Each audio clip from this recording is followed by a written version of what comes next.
Tinukoy ng Independent Commission for Infrastructure o ICI si dating Department of Public Works and Highways Undersecretary Roberto Bernardo bilang central operator ng umano'y kickback network sa multi-bilyong pisong flood control projects sa Bulacan.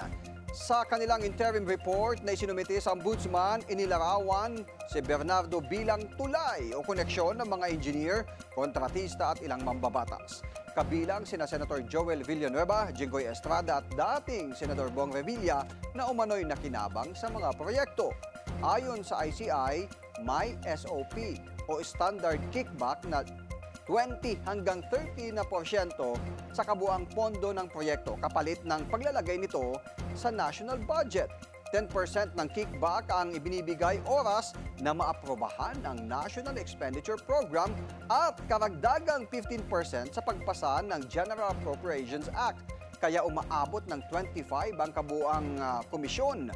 Sa mga proyekto namang direktang isinama sa GEA, ibinibigay agad ang buong kickback sa simula pa lamang.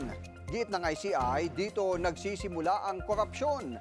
Hindi sa bidding, kundi sa mismong pagbuo ng budget kung saan ang proyekto pinipili hindi dahil sa pangangailangan kundi kung sino ang may kakayahang magbayad para maisama ito.